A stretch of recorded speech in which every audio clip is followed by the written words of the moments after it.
भगवते वासुदेवाय।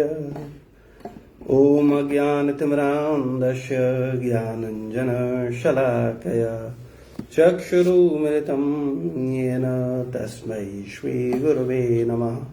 श्रीचैतन्यमनोभीष्टं स्थापितं येन भूतले स्वयं रूपा कदा मह्यं ददाति स्वपदान्तिकम्। वन्देऽहं श्रीगुरो श्रीयुतपदकमलं श्रीगुरुन् वैष्णवांश्च श्रीरूपं साग्रजातं सहगणरघुनाथान्वितं तं सजीवं सावद्वैतं सावधूतं परिजनसहितं कृष्णचैतन्यदेवं श्रीराधा कृष्णपादान् सहगणललिता श्रीविशाखान्वितांश्च। हे कृष्ण करुणा सिंधु दीनबंधु जगत्पते गोपेश गोपिका कांत राधा कांत नमोस्तुते। तप्त कांचनी गौरांगी राधे वृंदावनेश्वरी वृषभानुसुते देवी प्रणमामि हरिप्रिये। वाञ्छा कल्पतरुभ्यश्च कृपा सिन्धुभैव च पतितानां पावनेभ्यो वैष्णवेभ्यो नमो नमः। जय श्री कृष्ण चैतन्य प्रभु नित्यानंद श्री अद्वैत गदाधर श्रीवासादि गौर भक्त वृंद। हरे कृष्णा कृष्णा कृष्णा हरे हरे, हरे राम राम राम हरे हरे। नमो विष्णुपादाय कृष्ण पृष्ठाय भूतले श्रीमते भक्तिवेदांत स्वामी नित्य नामने। नामस्ते सारस्वत देवे गौरवाणी प्रचारणे निर्विशेष शून्यवादी पाश्चात्य देशतारिणे। हरे कृष्णा। तो आज हम लोग महत्वपूर्ण टॉपिक ले रहे हैं। नर सेवा नारायण सेवा है या नारायण सेवा नर सेवा है। आप लोगों ने सुना है ये नर सेवा नारायण सेवा? सुना आप में से किसी ने?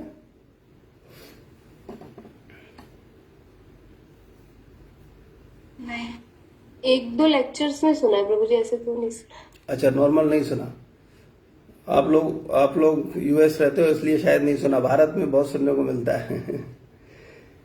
यहाँ अक्सर लोग ये प्रेरित करते हैं कि नर सेवा ही नारायण सेवा है। आप नरों की सेवा करो।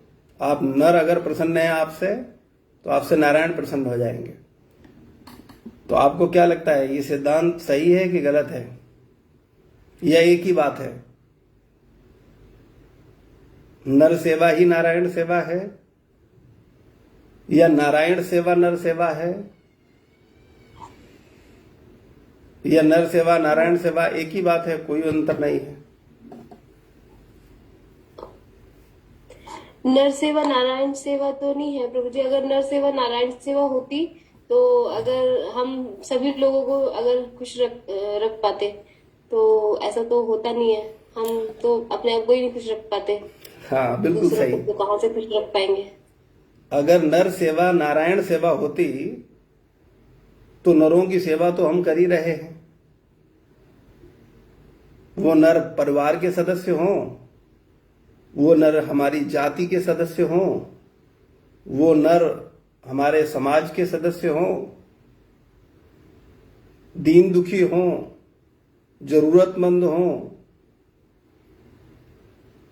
तो ये जो नर हैं इनकी सेवा तो कुछ न कुछ प्रत्येक व्यक्ति कर ही रहा है। कुछ अधिक कर रहा है, कुछ कम कर रहा है। तो अगर नर सेवा नारायण सेवा होती तो नारायण सेवा हो जाती, लेकिन ये सही नहीं है। क्यों सही नहीं है?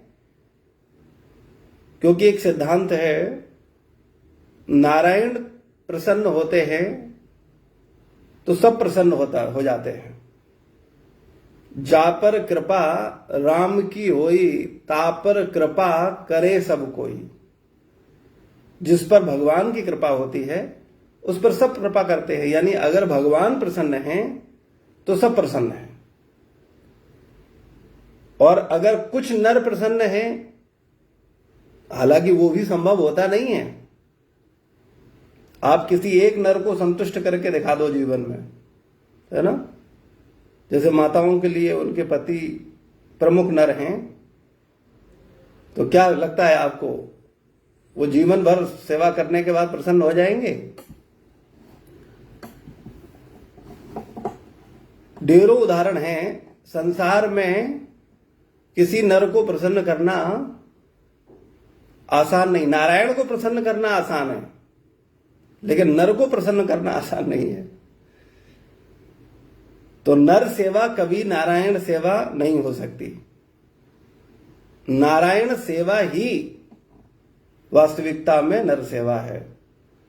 यानी अगर आपने नारायण की सेवा की, आपसे नारायण प्रसन्न हो गए, तो जितने भी नर हैं, नर और नारी, सब प्रसन्न हो जाएंगे। और नर और नारी नहीं, 33 करोड़ देवी देवता, सारी जीवात्माएं प्रसन्न हो जाती हैं, बशर्ते सच में आपसे नारायण प्रसन्न हो जाए। तो जीवन का सूत्र नर सेवा नहीं है, जीवन का सूत्र नारायण सेवा है। हम लोग इतना समझ जाते, खास करके समाज के अल्पज्ञ या ज्यादा विचार न रखने वाले, या जिन्होंने संतों की शरण नहीं ली है, जिन्होंने गुरुजनों की शरण नहीं ली है, जिन्होंने ग्रंथों की शरण नहीं ली है, ऐसे लोग समझ ही नहीं पाते कि वास्तविकता में नर सेवा उचित है कि नारायण सेवा उचित है। बहुत से लोग तो अपने पूरे जीवन नर सेवा में ही निकाल देते हैं, और इतनी सेवा करने के बाद कोई नर प्रसन्न नहीं होता। हाँ, वो अलग बात है, सरकार द्वारा उसको कोई विशेष सम्मान मिल जाए कि इन्होंने बहुत नरों की सेवा की है, इनको ये सम्मान दिया जाता है। लेकिन उस सम्मान से जीव का वास्तविक कल्याण होने वाला नहीं है। तो समझने वाली बात यह है, आज हम लोग इस पर चर्चा करेंगे कि नर सेवा नारायण सेवा नहीं है। हालांकि हम लोग ज्यादा विचार नहीं करते हैं, जो चल रहा है वो चलता रहता है। न हमें नर की सेवा से है, न नारायण की सेवा से है, हमें तो अपनी सेवा से है। हम सुखी रहें, हम संतुष्ट रहें, हमारा परिवार संतुष्ट रहे, इससे ज्यादा लोगों की मानसिकता नहीं है। क्योंकि हम अनंत जन्मों में 84 लाख योनियों में रहे हैं, और प्रत्येक जन्म में हमने अपने शरीर का सुख और अपने शरीर से जुड़े हुए शरीरों के सुख की ही चिंता की है। और ये इतना गहरा संस्कार बन गया है मेरा कि हम लोग यही कर रहे हैं वर्तमान समय में भी। लेकिन जीवन का उद्देश्य, खास करके मनुष्य जीवन का उद्देश्य, ये जानना है कि सेवा का उचित पात्र कौन है, सेवा किसकी करनी चाहिए, किसकी सेवा करने से सबको प्रसन्नता होगी और स्वयं को भी प्रसन्नता होगी। मैं एक बात आपको लिख करके दे सकता हूं, नारायण की सेवा करने वाला ही शांत और आनंदित होता है। नर सेवा करने वाला एक व्यक्ति ले आओ जो वास्तव में संतुष्ट हो और आनंदित हो, ये संभव नहीं है। तो ये जो सिद्धांत है, ये कई बार फिल्मी डायलॉग होता है, और फिल्मों से हम लोग बहुत कुछ सीखते हैं। वर्तमान समय तो लोगों के जीवन की प्रेरणा स्रोत धार्मिक ग्रंथ नहीं है, भगवत गीता, भागवत, रामायण, ये लोगों के जीवन को बदलने वाले नहीं हैं। वर्तमान समय में फिल्मों से लोग आकर्षित होते हैं, और जिस समाज में फिल्में मार्गदर्शक बन जाएं, उस समाज की दुर्गति होना तो निश्चित है। और आज हम लोग फिल्मों से ही प्रेरणा ले रहे हैं। हमारा यूथ विशेष रूप से वो जानते ही नहीं है गीता क्या है, भागवत क्या है। तो हमारे प्रेरणा स्रोत होने चाहिए हमारे ग्रंथ, हमारे संत, ना कि ये फिल्में। लेकिन फिल्मों का बड़ा प्रभाव है, इससे हम लोग बच नहीं सकते, इस सत्य से मुंह नहीं मोड़ सकते। तो यदि हम भगवान से भिन्न हैं तो यह क्यों कहा जाता है कि मानव सेवा ही भगवान की सेवा है? अगर हम भगवान से भिन्न हैं, अलग हैं, हम लोग अंश हैं, ईश्वर अंश जीव अविनाशी, तो ये क्यों कहा जाता है कि मानव सेवा ही भगवान की सेवा है? यह एक फालतू का टीवी से लिया हुआ विचार है, फिल्मों से लिया हुआ विचार है।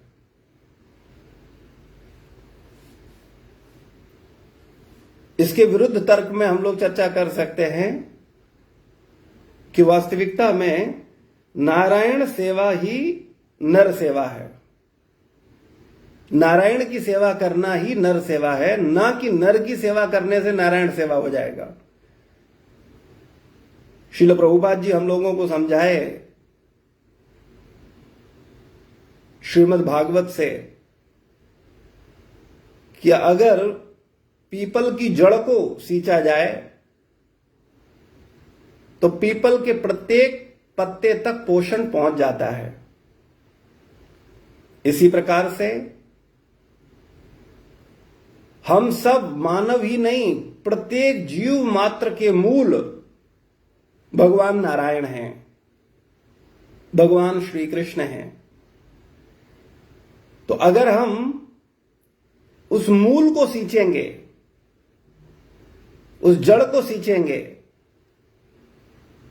तो जो गली मोहल्ले के 10, 20, 50 नर को आप प्रसन्न करने की कोशिश कर रहे हो, किसी में थोड़ी ज्यादा सामर्थ्य है तो 500-600 नरों को प्रसन्न कर रहा है, और ज्यादा सामर्थ्य है तो 5-10 हजार को संतुष्ट करने की कोशिश कर रहा है, भोजन खिला करके, वस्त्र पहना करके, अनाथालय में अन्य अन्य तरीके, विभिन्न विभिन्न प्रकार से।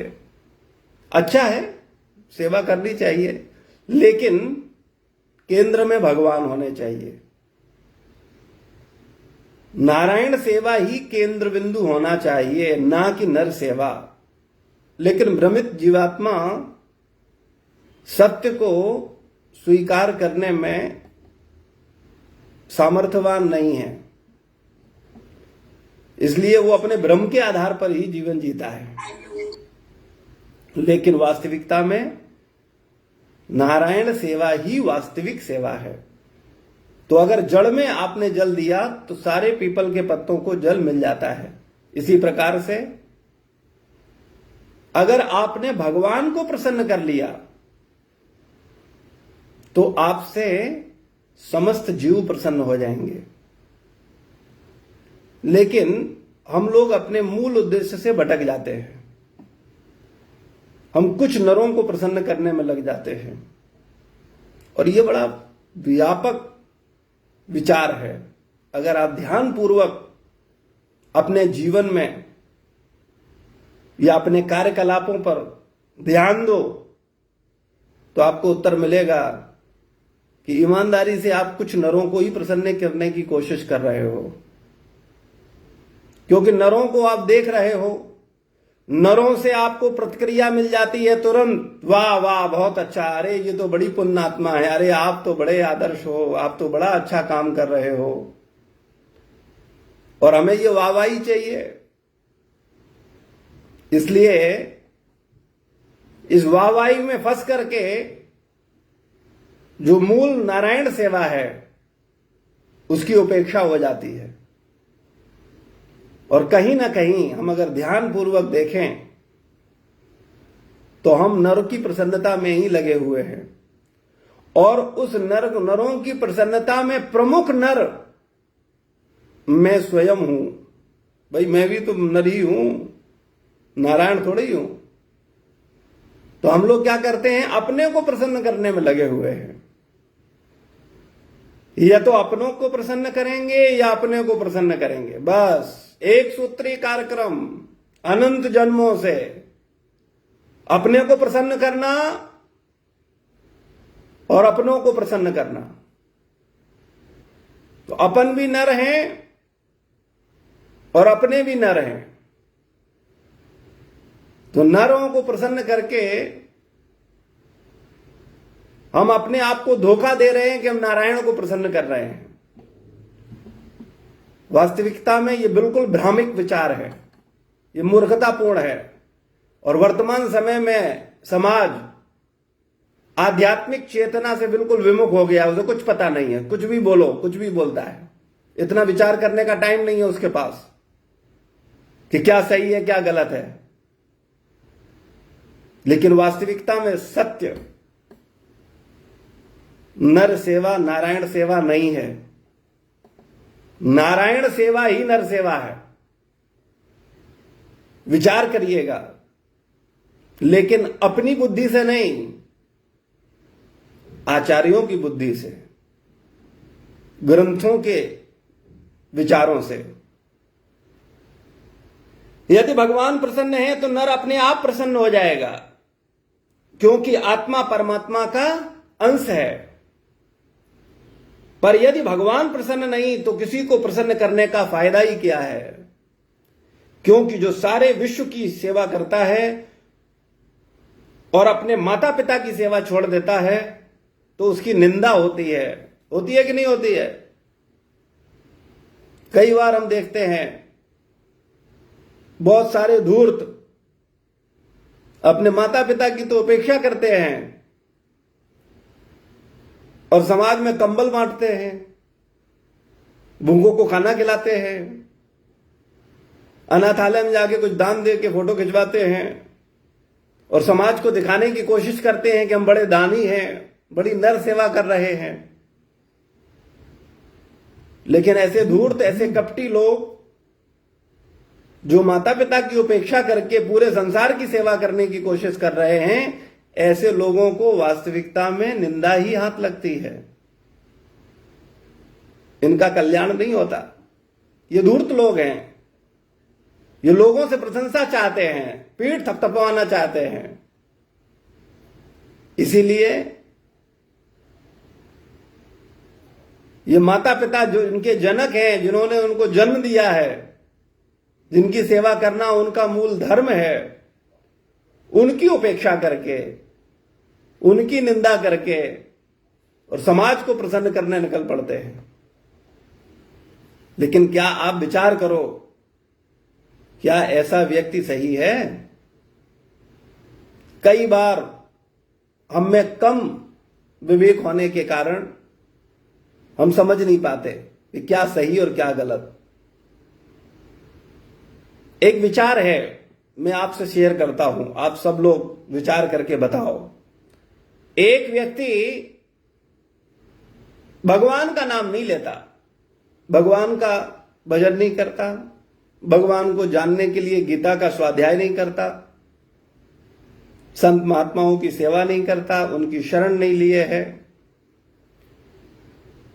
और समाज की बड़ी सेवा करता है, लोगों को दान देता है, कंबल देता है, अस्पताल खुलवाता है, बिना फीस के लोगों का इलाज कर रहा है,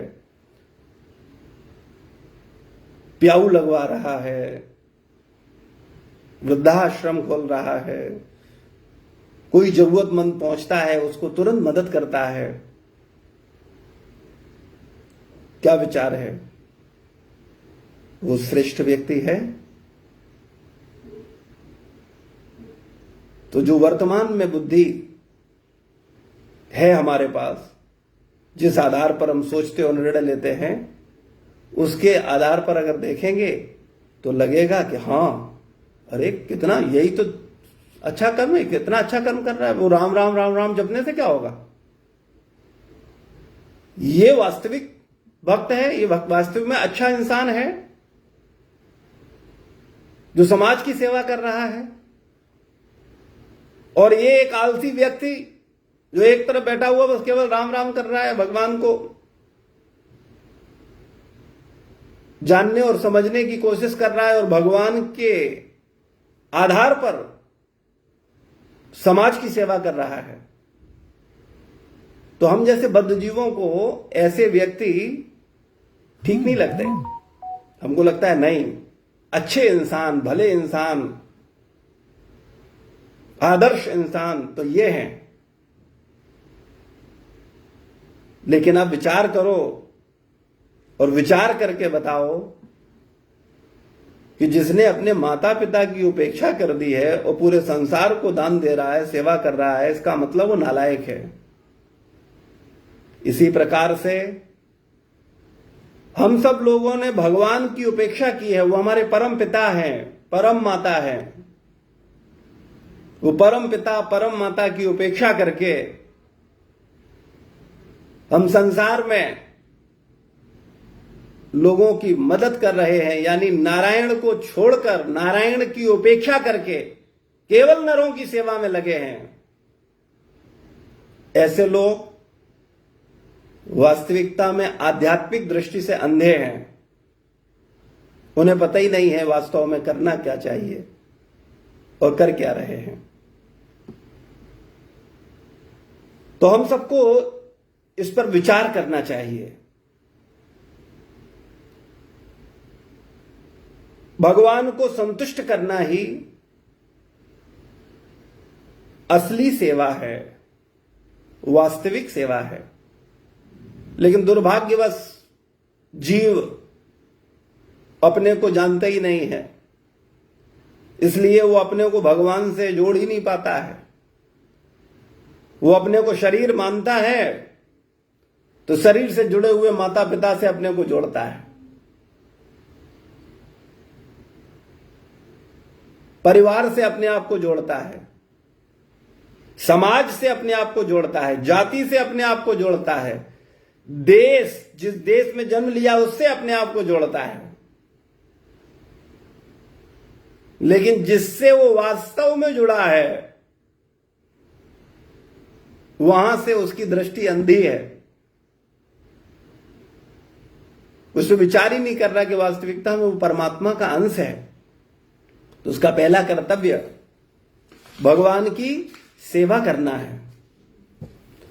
लेकिन नारायण सेवा छोड़ करके आज लोग नरों की सेवा करने में लगे हुए हैं और एक गलत नारा, एक गलत धारणा समाज में फैला दी गई है, नर सेवा ही नारायण सेवा है। और जो आध्यात्मिक दृष्टि से अंधे हैं वो उसे स्वीकार भी कर रहे हैं। लेकिन आप विचार करिए और अपना विचार दीजिए, क्या नर सेवा ही नारायण सेवा है या नारायण सेवा ही नर सेवा है? यदि भगवान प्रसन्न हो तो पृथ्वी खूब फसल देगी, आकाश भरपूर वर्षा करेगा, गर्मियों में अधिक गर्मी नहीं होगा, सर्दियों में अधिक सर्दी नहीं होगा, अकाल मृत्यु नहीं होगा, दैहिक दैविक भौतिक ताप नहीं होंगे, दैहिक दैविक भौतिक तापा राम राज नहीं काहुई व्यापा। राम के राज्य में दैहिक यानी शरीर से मिलने वाले कष्ट, मन से मिलने वाले कष्ट, भौतिक अन्य जीवों से मिलने वाले कष्ट, पड़ोसी, परिवार, पशु पक्षी, मच्छर भौतिक कष्ट की श्रेणी में आते हैं। दैवी आपदा, भूकंप, अधिक वर्षा, बाढ़, सुनामी। भगवान राम के राज्य में नहीं किसी को स्पर्श कर पाते थे। दैहिक दैविक भौतिक तापा राम राज नहीं काहुई व्यापा। किसी व्यक्ति को कष्ट नहीं देते थे, किसी को व्याप्त नहीं थे। वर्तमान समय में हम राम राज्य का दावा कर रहे हैं और राम का ही नाम नहीं ले रहे हैं, और ले भी रहे हैं तो किस भावना से ले रहे हैं, इस पर हमें विचार करना चाहिए। राम राज्य लाने के लिए राम के निर्देशों को मानना पड़ेगा, राम को सेवा का प्रमुख केंद्र मानना पड़ेगा, अपने जीवन में केंद्र बिंदु में राम को लाना होगा, तब राम राज्य निश्चित रूप से आ सकता है। और पूरी दुनिया के लिए आए ना आए, अगर तुमने राम को अपने आप को समर्पित कर दिया, तुम शरणागत हो गए राम और राम के सेवकों के, तो तुम्हारे जीवन में 100% राम राज्य आ जाएगा। ये बड़ा गहरा सिद्धांत है जिसको हम लोग नहीं समझ पाते हैं। तो हम लोगों को विचार करना चाहिए कि वर्तमान समय में इतनी नर सेवा हो रही है, फिर ये इतनी बीमारियां क्यों आ रही हैं? इतने अस्पताल खुल गए, पहले की अपेक्षा में अस्पताल अभी बहुत खुल गए हैं और बीमारियां भी पहले की अपेक्षा कई गुना बढ़ गई हैं और नई नई खतरनाक बीमारियां प्रकट हो रही हैं।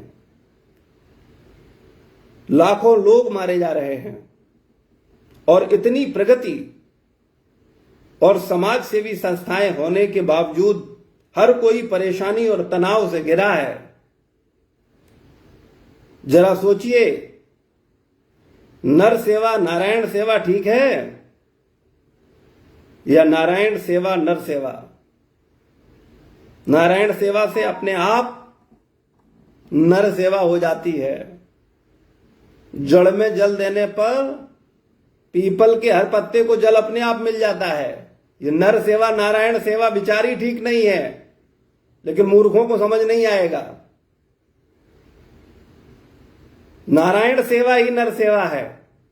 अगर नारायण प्रसन्न है तो सारे नर प्रसन्न हो जाएंगे। तो मेरा निवेदन है, कृपया नरों के पीछे मत भागिए। कोई नर संतुष्ट नहीं होगा। और बताओ मुझे कमेंट बॉक्स में लिख करके कि एक नर को संतुष्ट कर पाए।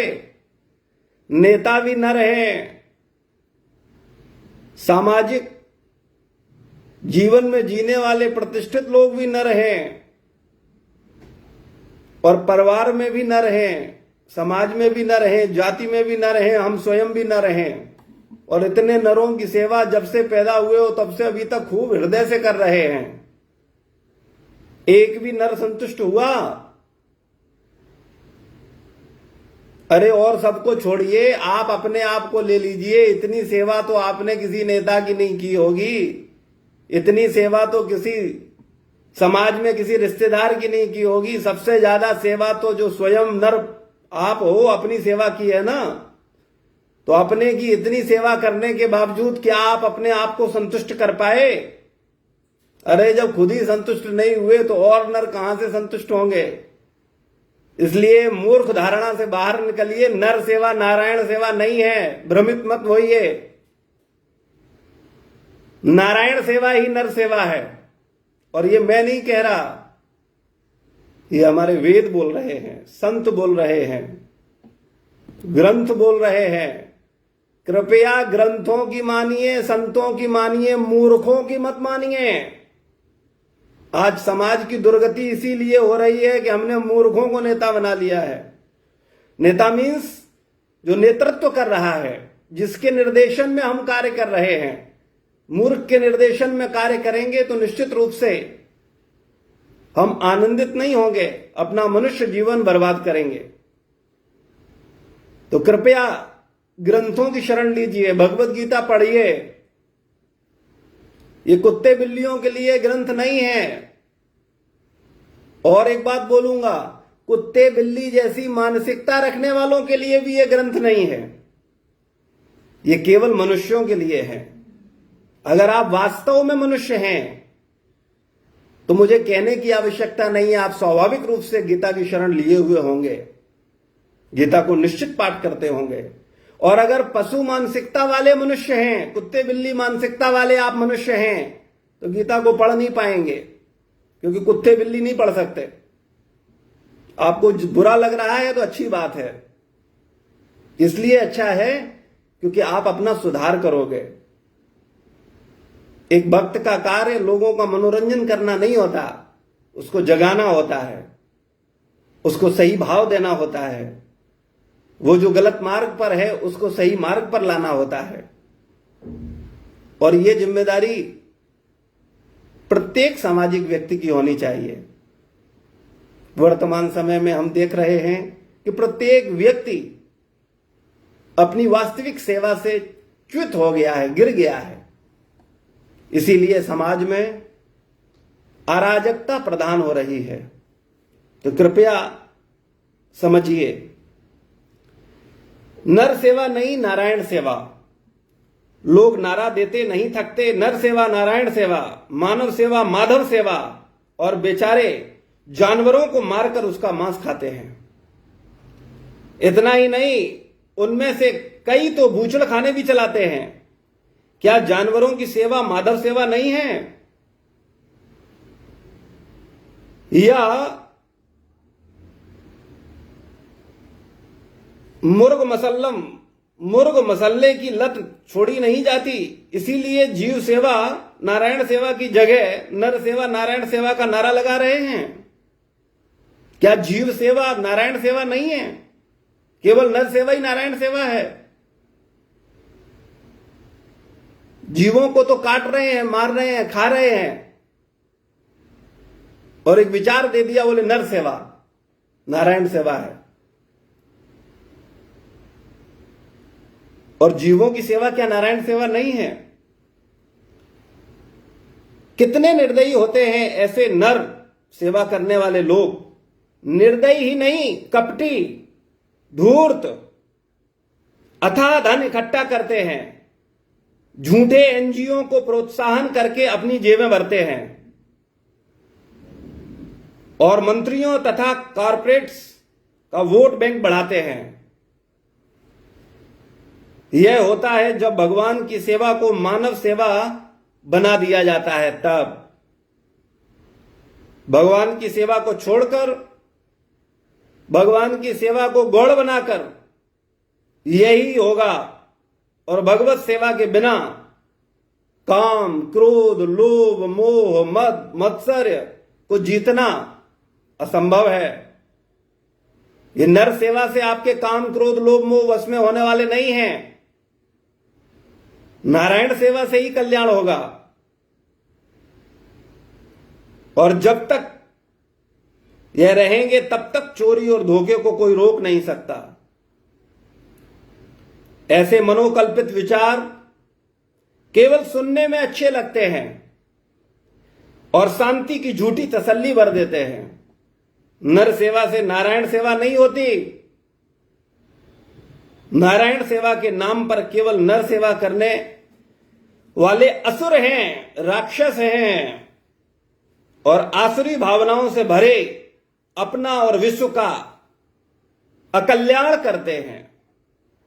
कल्याण नहीं करते, न तो अपने ही और न विश्व का। कृपया ऐसे धूर्तों से सावधान रहिए। थोड़ा बुद्धि का इस्तेमाल करिए, और बुद्धि तो है नहीं तो कृपया ग्रंथों को पढ़िए और बुद्धि अर्जित करिए। संतों की शरण में जाइए। केवल ग्रंथों को पढ़ने से बुद्धि आएगी भी नहीं, जब तक किसी संत का, किसी भक्त का कृपा नहीं होगा। कृपया बुद्धिमान बनिए। कब तक हम मूर्ख बने रहेंगे? वास्तविक कल्याण क्या है? आत्मज्ञान और भगवान की कृपा। बिना नारायण सेवा के लोगों को नर सेवा भी करनी नहीं आएगी। वास्तविकता में अगर हम नारायण सेवा नहीं करेंगे तो नर सेवा कर ही नहीं सकते। सही भाव में, उचित दृष्टिकोण से, निस्वार्थ भाव से होगी ही नहीं। इसलिए नर सेवा इंपॉर्टेंट नहीं है, नारायण सेवा पहले इंपॉर्टेंट है। फिर नारायण को केंद्र में रख करके केवल नर की सेवा नहीं करनी है, जीव मात्र की सेवा करनी है। सबको प्रसन्न करना है, लेकिन कब? केंद्र में भगवान को रख के, भगवान जो कह रहे हैं वो करना है। जीवन का एक सूत्र दे रहा हूं, अगर बुद्धि है तो स्वीकार कर लो, और नहीं तो आपको जो अच्छा लग रहा है वो मानते रहो। जिस व्यक्ति के जीवन में भगवान प्रमुख हैं, ग्रंथ प्रमुख हैं, संत प्रमुख हैं, गुरु प्रमुख हैं, माता पिता प्रमुख हैं, वो निश्चित रूप से इसी जीवन में वैकुंठ का आनंद लेते हुए भगवत धाम जाएगा, बशर्ते हम इनमें से किसी की अवहेलना ना करें, उपेक्षा ना करें। और ये सब भगवान और भगवान के प्रतिनिधि हैं, ये भगवान से अभिन्न हैं, ये सब नारायण से अभिन्न हैं। तो जिन्होंने वास्तविकता में निष्कपट रूप से गुरु की सेवा कर रहा है, गुरु की शरण ले रखी है, उसका मार्गदर्शन होना निश्चित है, क्योंकि ग्रंथों को हम स्वयं नहीं समझ सकते।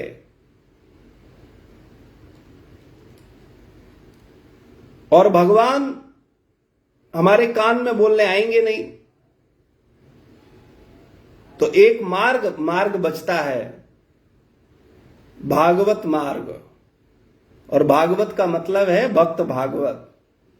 तो जब तक भक्त भागवत की आप शरण में नहीं हो, आपके जीवन में कोई भक्त भागवत नहीं है, तो निश्चित रूप से आप भ्रमित हैं और भ्रमित रहेंगे और अनंत जन्मों तक, तब तक जब तक कि आपके जीवन में कोई भागवत नहीं आता और आप उस भागवत को स्वीकार नहीं करते, वास्तविकता में उसकी शरण नहीं लेते। जिस तरह समझदार दुश्मन मूर्ख दोस्त से लाखों गुना अच्छा होता है, उसी तरह बिना नर सेवा के नारायण सेवा केवल नर सेवा से लाखों गुना उत्तम है। बिना भगवान की सेवा के इंसान मूर्ख है और रहेगा। अपनी सीमित बुद्धि से कहां तक सोच सकता है कि विश्व कल्याण किसमें है? केवल भगवान ही सर्वज्ञ हैं और केवल उनके सेवक ही उनके कृपामय उपदेशों से जानते हैं कि लोक कल्याण किसमें है। जो अपना ही कल्याण नहीं करना जानते, वो दूसरों का कल्याण क्या करेंगे? जिन्हें कल्याण शब्द का अर्थ ही नहीं पता, और तो सब छोड़िए, वो क्या कल्याण अपना करेंगे और क्या कल्याण दूसरों का करेंगे? जो अपना ही कल्याण नहीं करना जानते, वो दूसरों का कल्याण क्या करेंगे? वो तो दुखियों को केवल रोटी, कपड़ा और मकान देने में व्यस्त रहेंगे, केवल बीमारियों और सुनामियों से पीड़ित जनों के दुख दूर करने में मस्त रहेंगे। वो क्या जाने असली नर सेवा शरीर के स्तर पर नहीं, आत्मा के स्तर पर होती है।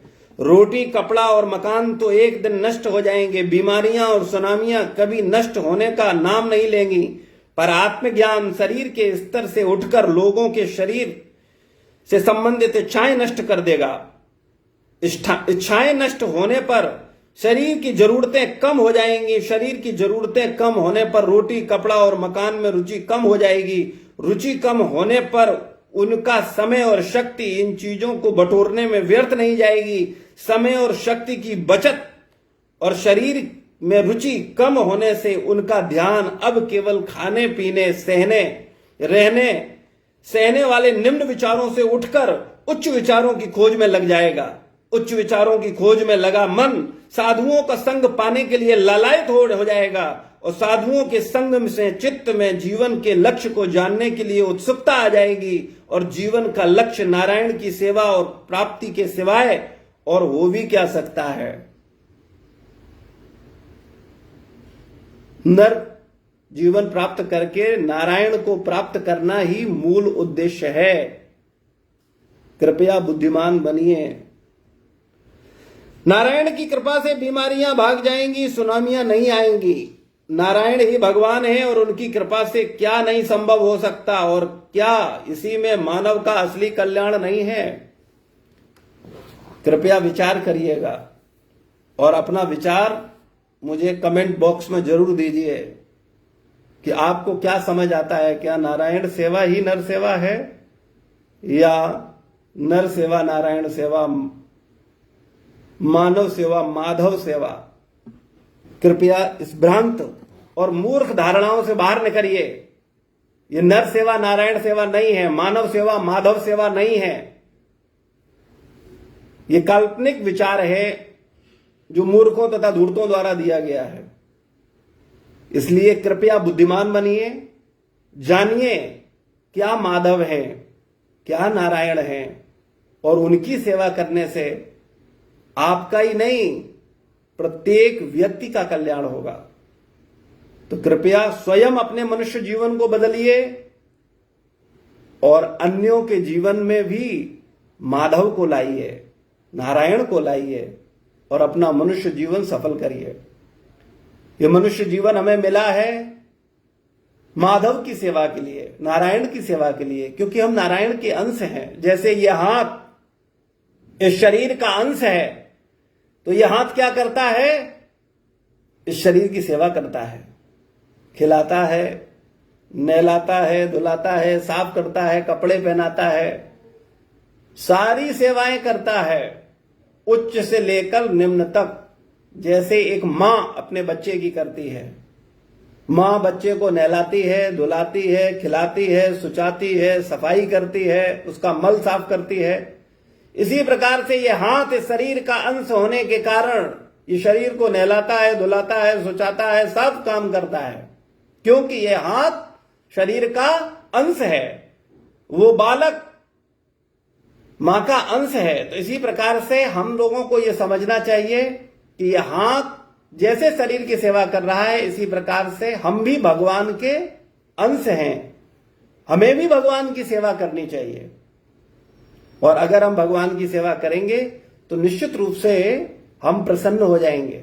और अगर भगवान की उपेक्षा करेंगे, नारायण की उपेक्षा करेंगे, माधव की उपेक्षा करेंगे और नरों की सेवा करेंगे, मानवों की सेवा करेंगे, तो निश्चित रूप से असंतुष्ट रहेंगे। आपने अपने जीवन में नर और मानवों की तो सेवा की है, और किसकी सेवा की है? इतने एनजीओ, इतने लोगों को दान देना, इतनी मदद करना, विभिन्न विभिन्न प्रकार के बड़े कार्य किए हैं, लेकिन मानवों की सेवा करने से, नारायण की, नर की सेवा करने से वास्तव में नारायण की सेवा नहीं होती। तो पहले नारायण की सेवा करो, नारायण को प्रसन्न करो, फिर नर को केंद्र में रख, नारायण को केंद्र में रख करके, माधव को केंद्र में रख करके, अंडर गाइडेंस होकर के, शास्त्र के निर्देशन में, गुरु के निर्देशन में, फिर मानव सेवा करो। मानव सेवा ही नहीं, जीव मात्र की सेवा करो, तब निश्चित रूप से हमारा कल्याण होगा। श्रील प्रभुपाद की जय, गुरु महाराज की जय, समस्त भक्त वृंद की जय। किसी का कोई प्रश्न है, कोई जिज्ञासा है, निसंकोच पूछिए। क्या विचार है आपका? अनुकूली माता जी। हाँ जी प्रभु जी, मैं ये पूछना चाहती थी, जैसे हमारे घर में वो बोलते हैं हम जो है मंदिरों में पंखे लगवा देते हैं, या मंदिरों में दान दक्षिणा जब करते हैं, तो वो नारायण सेवा में माना जाता है कि वो नर सेवा में माना जाता है? कोई भी वो कार्य जो भगवान को प्रसन्न करने के लिए कर रहे हैं, वो निश्चित रूप से नारायण सेवा है। आप मंदिर में पंखे लगा रहे हो और एक आप रोड पे पंखे लगा रहे हो, दोनों में जमीन आसमान का अंतर है। रोड पे पंखे की हवा लेने वाला व्यक्ति केवल हवा खाएगा और चला जाएगा। मंदिर में पंखे की हवा लेने वाला व्यक्ति नारायण का दर्शन करेगा, नारायण का चरणामृत लेगा, नारायण की कथा सुनेगा और नारायण के सानिध्य को प्राप्त करेगा। तो सेवा दोनों एक है, लेकिन दोनों में बहुत भेद है। ठीक है? ठीक है। और कोई प्रश्न? प्रभु जी, आप बता रहे थे कि 3 कष्ट होते हैं, जैसे आदि दैविक, आदि भौतिक और एक तीसरा आध्यात्मिक। आध्यात्मिक। प्रभु जी, आध्यात्मिक क्या है? आके अपने क्वेश्चन आंसर दिए, हम कौन है, ये वाले क्वेश्चन। नहीं, आध्यात्मिक कष्ट का मतलब है आत्म का कष्ट। हमने शरीर को आत्म माना हुआ है, हमने मन को आत्म माना हुआ है। तो ये जो शरीर और मन से उत्पन्न होने वाले जो कष्ट हैं, ये आध्यात्मिक क्लेश में आते हैं। ठीक है? और कोई प्रश्न?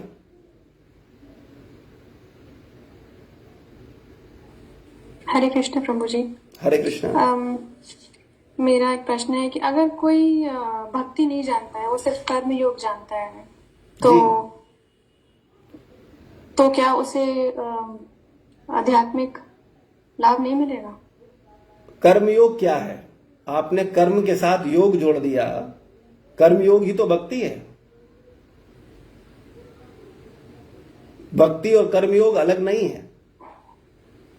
योग का मतलब होता है जुड़ना, आत्मा का परमात्मा से जुड़ना, और कर्म योग का मतलब होता है ऐसे कर्म जीवात्मा कर रहा है जिससे वो परमात्मा से जुड़ जाए, तो वो कर्म योग है। हाँ, वो अलग बात है कि वो कर्म योग करता नहीं है, कर्म योग बोलता है, करता है अपनी इंद्रिय तृप्ति और बोलता है वो कर्म योग कर रहा है। जैसे तथाकथित लोग बोलते हैं कर्म ही पूजा है, और सुबह से शाम तक केवल अपना भरण पोषण में लगे रहते हैं और बोलते हैं मैं तो पूजा कर रहा हूं। कर्म ही पूजा है, कर्म ही करो बस। भगवान ने कर्म करने को बोला है। भगवान ने ऐसे कर्म करने को नहीं बोला। भगवान ने बोला है इच्छा रहित होकर के कर्म करो, कर्म फल की आसक्ति से रहित होकर के कर्म करो, या इसको और सरल भाषा में कहा जाए सही इच्छा रख करके कर्म करो, तब वो कर्मयोग है। और कर्मयोग और भक्ति में भेद नहीं है। आप कौन से कर्म की योग की बात कर रहे हैं? पहले तो आप अपना कर्मयोग स्पष्ट करें, तब मैं आपका आंसर दूं। जैसे मेरे एक चाचा हैं, वो डॉक्टर हैं, तो वो गरीबों का इलाज करते हैं और सब कुछ मुफ्त में करते हैं। ठीक है। तो पर वो बहुत ज्यादा भक्ति या फिर जो पूजा पाठ जो विधि मानना होता है वो नहीं करते हैं। पर उनको लोग बोलते हैं कि आप इतने पैसे कमा सकते हैं, पर वो उनसे उनको कोई मतलब नहीं है। उनका है कि वो अपने काम में इतना ज्यादा इन्वॉल्व है कि उनको सेवा करना अच्छा लगता है। तो क्या उनको जरूरत है कि वो ये ना करे और भक्ति करे, पर ये ना करे? नहीं नहीं, ये न करना कहना नहीं है मेरा कहने का तात्पर्य है कि पहले वो नारायण को समझें, फिर उनकी सेवा करें। वो उनकी सेवा जो कर रहे हैं उनको इस भाव से करें कि ये सब भगवान के अंश हैं और इनकी सेवा करने से मेरे भगवान प्रसन्न होंगे। अगर इस भाव के साथ वो सेवा हो रही है, देखिए कर्म प्रधान नहीं है, भाव प्रधान है। आप कुछ कर रहे हो वो उतना इंपॉर्टेंट नहीं है जितना कि आप किस भावना के साथ कर रहे हो, वो महत्वपूर्ण है। जी। तो अगर कोई व्यक्ति केवल नारायण की उपेक्षा करके, भगवान की उपेक्षा करके और केवल इस भाव में कह रहे मैं पैसे वाला हूं, मैं सामर्थ्यवान हूं और ये निर्धन है, ये असहाय हैं, तो चलो इन पे भी थोड़ी दया कर देते हैं। एक ये मूड हुआ दया करने का, और एक मूड ये हुआ कि नहीं, भगवान ने मुझे ये सामर्थ्य दी है, भगवान ने मुझे इतनी बुद्धि दी कि मैं डॉक्टर बन पाया। मैं अगर पंगु होता, मंद बुद्धि होता, तो डॉक्टर थोड़ी बनता। ये बुद्धि किसी फैक्ट्री में नहीं बन करके मिली है मुझे, ये भगवान ने दी है। और मैं भगवान की कृपा से इस बुद्धि का सदुपयोग करके मैं भगवान के ही अन्य जो अंश हैं, अन्य जो जीव हैं, केवल मनुष्य ही नहीं सारे जीव भगवान के हैं, मैं इनकी सेवा करके अपने भगवान को प्रसन्न करूंगा। भावना प्रधान है। जी। अच्छा। ठीक है ना? और कोई प्रश्न? प्रभु जी, तो फिर वो क्या जैसे हमारे घर में भी लागू होता है? जैसे हम मान लीजिए पति की सेवा करें या बच्चों की सेवा करें, तो मतलब उसी भाव से करें कि ये भगवान के अंश हैं। बिल्कुल। अभी तक आप क्या सोच के करते थे? पति और बच्चे? नहीं, वही सोच के करती थी, तो वही मैं भी। वास्तविकता में हमारा संबंध भगवान के साथ है और भगवान का संबंध सबके साथ है। पहले भगवान से जोड़ोगे, फिर अन्यों से संबंध जोड़ोगे, तब जीवन में आनंद आएगा। लेकिन हम लोग मूर्खता करते हैं। जैसे पहले गुरु से संबंध जोड़ोगे, गुरु का निर्देशन पहले प्राप्त करोगे, फिर अन्य भक्तों को गुरु से केंद्र में रखकर गुरु के निर्देशन के अनुसार अन्यों की सेवा करोगे। जैसे माता पिता के 5 पुत्र हैं और माता पिता को केंद्र में रखकर माता पिता को पहले प्रसन्न करो, माता पिता की इच्छा के अनुसार अन्य भाई बहनों को सेवा करो, तब आप सही मूड में हो। लेकिन जो अलग से हम भाई बहनों की सेवा करते हैं, जो हम अलग से भक्तों के बीच में आकर गुरु की उपेक्षा करके और आपस में संबंध बना करके एक दूसरे को ऑब्लाइज करते हैं, ये दुष्टता है, ये धूर्तता है, ये मूर्खता है। इसी प्रकार से सारी जीवात्माओं को जो अलग से घूस देने की कोशिश कर रहे हैं, ये बंद होनी चाहिए। हां, भगवान को केंद्र में रख करके भगवान को प्रसन्न करने के लिए फिर सब जीव मात्र की सेवा करो। सेवा करना बुरा नहीं है। भाव क्या है, मूड क्या है, किस मूड में आकर के आप सेवा कर रहे हो, वो बहुत इंपॉर्टेंट है। ठीक है, और कोई प्रश्न? पुष्पा माता जी कोई प्रश्न नहीं कर रही है, सारी बात समझ में आ गई है या कुछ समझ नहीं आया? मुझे सब समझ में आता है। Thank you, thank you. ज्यादा लगती है कि मैं कुछ कर नहीं पा रही हूँ। मैं शर्म के मारे नहीं बोल रही हूँ कि प्रभु जी मुझे कुछ पूछ न दे। अरे भाई, अगर आपको इतना चिंता है तो क्यों नहीं सुधार कर रहे हो अपने जीवन में? अरे कुछ नाम ही तो लेना है भगवान का। अच्छा, मुझे अपने जीवन का एक अनुभव बताओ, जब से आप पैदा हुई हो और अभी तक आपने कितने नरों को, नारियों को संतुष्ट करने की कोशिश की है? मुझे बताओ, एक भी संतुष्ट हुआ हो तो मुझे नाम लेके बताओ, ये रिश्ता संतुष्ट हो गया। कोशिश तो मैंने सारे रिश्तों को खुश करने की। मुझे लगता है कम से कम मेरे मम्मी पापा मेरे से बहुत खुश है, क्योंकि मुझे पता नहीं, मेरा परिवार मेरे से हमेशा खुश है, उनकी कभी कोई कंप्लेन नहीं आएगी। ये आपके बोलने से नहीं होगा, जिस दिन माँ बाप मुझे बोलेंगे तब मैं मानूंगा। अपने आप को तो हर व्यक्ति बोल देता है कि भाई हम बहुत अच्छे हैं, हमारे माँ बाप, अरे हमारे गुरु हमसे बड़े प्रसन्न हैं। लेकिन असली बात तो देखो, माता पिता और गुरु पता है क्या है? कभी अपने रियल भाव प्रकट नहीं करते। क्यों नहीं प्रकट करते? क्योंकि वो जानते हैं ये नालायक है, इसको नालायक बोलेंगे तो ये और नालायक हो जाएगा। इसलिए जितना जो कर रहा है उतना ही ठीक है। इस मामले में मैं झूठ नहीं बोल सकती, मुझे पूरा यकीन है कि नहीं, आप देखो, हम लोगों को तो हमेशा यकीन होता है अपने ऊपर। हमको लगता है कि हमारे माता पिता हमसे संतुष्ट हैं, हम बड़े अच्छे हैं, हमारे गुरु हमसे बड़े संतुष्ट हैं, हम बड़ी सेवा करते हैं। लेकिन असली बात तो माता पिता बताए। मुझे माता पिता से कब मिलवा रहे हो आप, जो बताओ? मैं आपको नंबर दे देती हूँ, वो लोग तो इंडिया में है ना। तो जब आप इंडिया में आएंगे, नंबर से नहीं, मैं सामने मिलूंगा तब बात करूंगा। बिल्कुल। एक्चुअली पता है क्या है, देखो, भाग्य हमारे। मैं आपको एक बात बताऊं, आप समझ पाओगे। आजकल के माता पिता बोलते हैं मैं अपने बच्चे से संतुष्ट हूं। तो मैंने कहा आप अपने बच्चों से सुखी हो, संतुष्ट हो? बोले हाँ, मैं बच्चों से अपने संतुष्ट हूं। मैंने क्यों? तो बोलते हैं वो पड़ोस वाला बच्चा है ना, वो तो अपने माता पिता को मारता है, मेरा मारता नहीं है, इसलिए मैं संतुष्ट हूं। बोले वो पड़ोस वाला बच्चा है ना, वो मेरे बुआ का बेटा है ना, वो तो इतना नालायक है, मुंह पे जवाब देता है, उल्टा सीधा बोल देता है, यहां तक कि गाली भी बोल देता है। लेकिन मेरा बच्चा है ना, वो नहीं बोलता। क्या बताओ आप, ये एक सही पुत्र की परिभाषा है?